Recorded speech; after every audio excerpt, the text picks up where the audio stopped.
the miracle win as the clock going runs. in. Notre Dame has scored. Well, if you followed us at all this year, that's how we play. We come up big defensively at some time during the game. We did that again.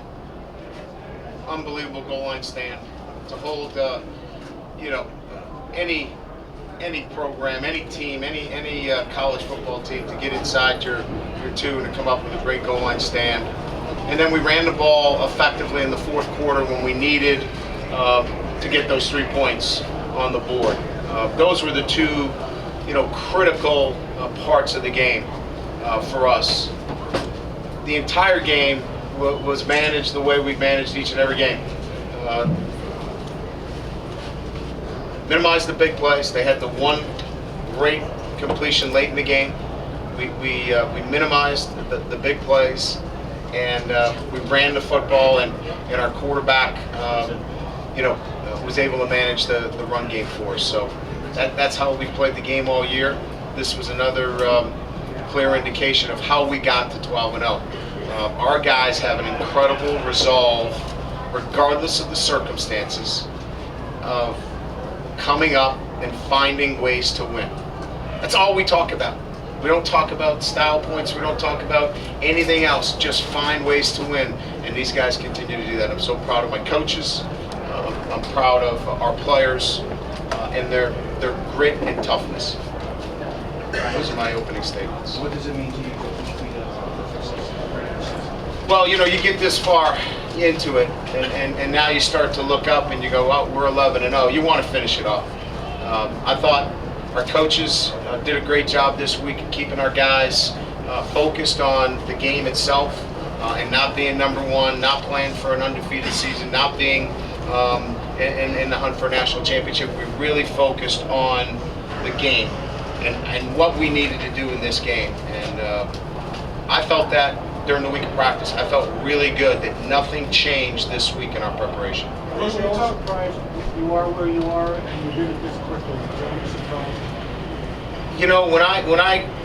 When I'm asked that question, it's easy to say, well, yeah, I'm surprised. But when you go in that locker room and you're around the guys that I'm around, you're not surprised, because what they've done, the commitment that they've made, they've done everything I've asked them to do, everything.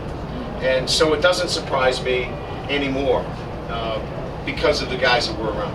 Coach, when they made that great completion, and then when you had the penalties and the moved it even closer, were you thinking, okay, if we're up 2, what do we want to do offensively? Or were you thinking, how do we get a stop right here? All those things. You're clicking off all of those things. Look, we're calling plays defensively with the thought that we're going to, keep them out of the end zone. And then we're obviously thinking about what we need to do offensively. And so all those things are happening, and that's the way it's been all year. It hasn't changed. It's the same game against, pick out a team. We played the same way. How do you feel being in the national championship game? That feels great, because you're in this business to be around great kids. You're in this business, because it's collegiate athletics, and the way it's set up, only 2 teams can play for a national championship, and so it feels great that you've got that opportunity to play for a national championship. Brian, you talked about the fourth quarter, but how about those first 3 drives to start the game that all resulted in points? Yeah, we got off to a good start. I think, not getting touchdowns came back to, make it a little bit more difficult on us, and I knew it would. And every time we had to kick a field goal where we, missed an opportunity there, but we're not, we're still in process there.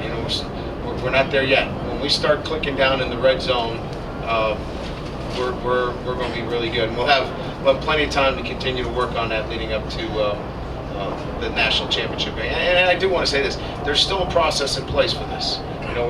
We're all talking about the national championship. I'm sure my guys are going to be tweeting about being in South Beach, but there is still a process that we need to respect that needs to fulfill itself as well. Brian, can you talk about what the emotion was like in the locker room after this one? It was as you would have expected.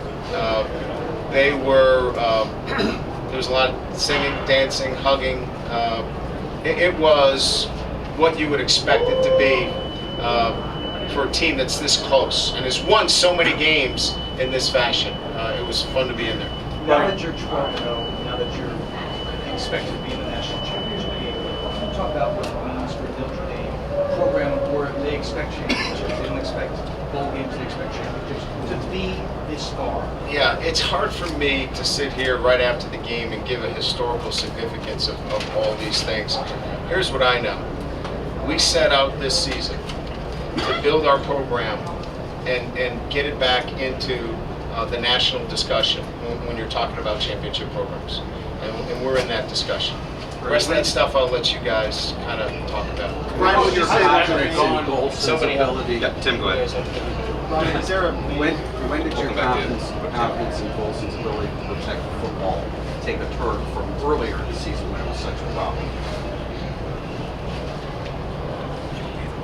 Well, I just think it's been a learning process, Tim. We're still right in the mix of it. I mean, you're watching it. He's making better decisions with the football. I guess the difference is he's not careless with the football. Careless, I can't take. He's going to make some bad decisions once in a while, but he's not careless with the football. I ask because you put a lot of faith and confidence in him tonight to make plays when he had to, certainly third downs, especially in the first half. Yeah, we couldn't win the game. We couldn't win the game if we were going to, you know, control the game, if you will, in that fashion. So we knew that you can't, I felt all week, you can't come in here hoping that USC doesn't play well. You got to come in here and you got to take it from them. And so our game plan was we had to let him play. Ryan, can you take us through your emotions? Ryan, can you take us through your emotions when the clock hit 0? I was just happy for my guys. You know, I really was. They've worked so hard to get here. They've sacrificed. And when I say my guys, I mean my coaches too. I'm so happy for my coaches and my players. I'm so happy for our university as it relates to its football program. And when you can talk about, and I know you guys think this is self-serving, but it's not. When you can talk about the highest graduation rates and being #1 in the country, I think that's a great thing for Notre Dame. Brian, how much of a concern is it that you do have to settle for field goals in all these situations and they're not scored touchdowns? It means there's things that we have to work on. We're not a perfect team. We know that. We've got a lot of things that we have to get. But here's what we like. We know that is going to get better as our quarterback matures. Brian, Tom, you shared a moment with Manti, big embrace. What do you say to him right there? I can't remember what I said, but what we've been saying all along is that we're in this together. It's really been about both of us, player and coach, driving this thing. And I think we were probably sharing that embrace that we got it one step closer. Go to Tim O'Malley in the back of the room. Brian, you talked about yards after contact and Theo Riddick. That almost everything he did today was grinding out yards at scrimmage after scrimmage. He, if you want to know about the Fighting Irish, you just need to look at Theo Riddick. Here's a guy that was a wide receiver for me the first 2 years. We asked him to move back to running back, and in game 12 he manages 140 yards, but broke countless tackles and got us the tough yards that we needed today. You just look at his jersey after the game. I mean, you just go, there's no wonder why this team has got the toughness that it does. In the back of the room. Coach, a couple weeks back, when Alabama loses, your team was the number 3 team instead of the #1 team. Did you take that and talk to the team and use that as extra motivation for the next couple of weeks? No, not really. We knew that we couldn't control anything other than what we do, and so the theme all year has been when you can control it, like tonight, you can control what happens tonight, and that puts you in the championship. When things were out of our control, we just focus on ourselves, and we'll do this going into the next stage for us. Assuming that we're playing another game for the national championship, we'll focus on us. It won't be, all right, it's this team or that team. We got to figure out over the next 6 weeks how we get better as a football team. It'll be about us. Dean? Coach, you're obviously biased, but Manti Te'o, and another interception. I mean, he's the heart and soul of this team, the Heisman Trophy. Yeah, I mean, if a guy like Manti Te'o is not going to win the Heisman, they should just make it an offensive award and just give it to the offensive player every year, and let's just cut to the chase. He is the backbone of a 12-0 football team that has proven itself each and every week. It showed it tonight again with another key interception and a great play in the end zone on Marquise Lee to save another touchdown.